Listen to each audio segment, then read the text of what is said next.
NDTV Hindu.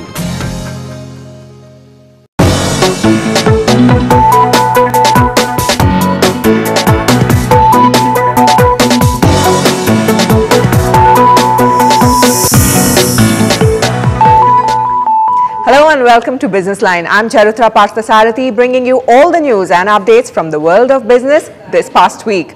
Our top story: unlocking value and tying up with an international brand has been a rewarding proposition for Indian pharmaceutical companies.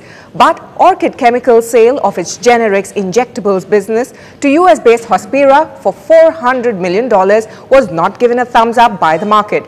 What is it that investors are worried about? Let's find out. This man, K. Raghavendra Rao, who heads Orchid Chemicals, may have done a smart deal by selling off the company's generics injectables business to US-based Hospira Inc. But analysts say the road ahead will be quite bumpy for this drug maker, which does not have much to back upon after this deal. It will use part of the $400 million to retire debt. That money will be utilized primarily to repay our long-term debt of about 1,200 crores and also pay down part of the short-term debt which we have about 550 crores. And still it will leave post-tax about 200 crores of cash in the company which can be utilized for any niche projects and products. The generic injectables business which Orchid Chemicals is hiving off now contributed to almost one-third of the company's total turnover. The margin that this business offered was also very high. A concern which was echoed by investors who dumped the stock that fell more than 10% during trade to 197.35 rupees. Analysts say there is not much left in the company's growth story now. Going further, the business which is left out, it is going to be a low margin business, and mostly it will be supply arrangement to Hospira, so that margins will be more or less sealed. So it is no point, there is no question of improvement in the margin. In fact, the margins will come down because of the high margin business being hived off. Ranbaxy, the other major shareholder with nearly 15% stake in Orchid, also does not seem to be convinced, and the buzz in the market says it is looking to exit and has already sold 5 lakh shares in the open market yesterday. Does this Hospira deal favor a complete sellout of Orchid? Mr. Rao and other investors will want to hold on to that. With Madhu Bharti in Chennai, in Mumbai, Archana Shukla, NDTV Profit. With India's steel market poised to see a big jump in production capacity, global majors want to join hands with Indian steel companies. After JSW and Uttam Galva, it's Japanese major Sumitomo which is looking at picking up a stake in Bhushan Steel. Here are the details. So 5% is a rumor. Nothing is decided at this moment. Rumors, maybe, as far as offloading 5% stake in the company, but it is not a rumor about Sumitomo picking up stake in Bhushan Steel's proposed 6 million ton steel mill project in West Bengal. His visit was a conclusive visit to have a final view on the site and everything, and I hope he liked the site and everything. And once that is done, now we'll be in talks for the real part of how much stake they would be having and what will be the plan. So roughly we are looking at 26 to 40% stake of Sumitomo in Bhushan Bengal project.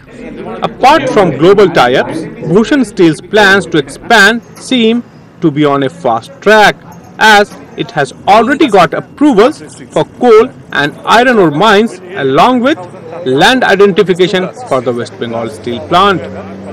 After JSW Steel, it is Bhushan Steel, and clearly tie-ups with the Japanese steel mills is the flavor of the season, and it is the high profit margins in the auto grade steel.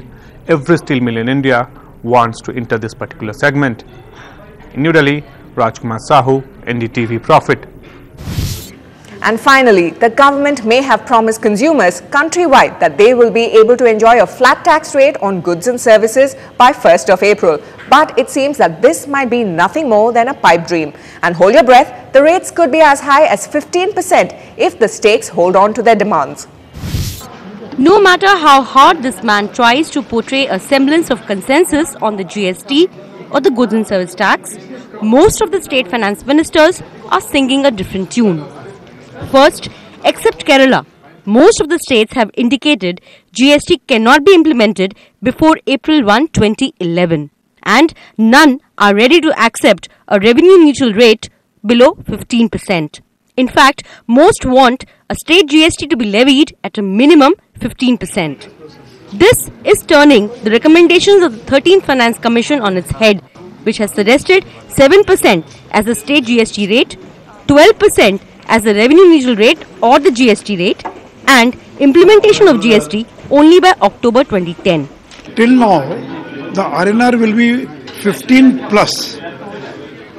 So some states are saying it should be 18, some are 19, some 17. So because the 13th Finance Commission has taken a view regarding RNR, so we are just communicating them that the RNR will be more than 15%. It cannot be less than 15%. What is the timeline that we are looking at now? Is it April 1, 2011? हाँ तो minimum ready 2011 लेकिन उसके आगे भी हो जाए तो कोई बुराई नहीं है ये तो लोगों की आमतौर पे मनसा दिखी मुझे उसमें A meeting is now scheduled with the Finance Minister in the first week of January to flag off these issues. It's crystal clear now that the goods and service tax of the GST is not implementable by April 1, 2010, which means the coming budget will independently focus on indirect tax rates without the GST. It remains to be seen now what the Finance Minister does on the fiscal stops given to prop up the economy. In New Delhi, Sapna Das, NDTV. And now a quick look at how the markets did this week. The country's premier stock exchanges engaged in a brief skirmish after BSE announced that it would begin stock market trading from 9:45 am with effect from last Friday. NSE responded by extending its trading hours by 1 hour in the morning from 9 am. After protests from brokers, both exchanges agreed to put off the change in timings to January 4th. Inflation numbers based on the wholesale price index surged to 4.78% for November, with food products prices soaring by nearly 25%. Companies paid out 36% more than last year as advance tax for the quarter ended September 2009, signaling strong profit growth for this quarter. FMCG giant Hindustan Lever modified its technical collaboration agreement with its parent to commence payment of a trademark royalty of 1% on net sales of brands licensed from Unilever. Depressed by year-end profit booking, the Sensex closed on a weak note, down 399 points for the week at 16,719. The Nifty too slipped by nearly 130 points to close at 4,987 points.